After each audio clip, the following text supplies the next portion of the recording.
はい、おはようございます。ショート工業です。本日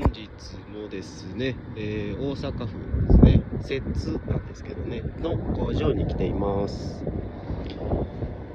うですね、今見えているこのベンチレーターっていうんですけど、この中のね、換気をするものになるんですけどね、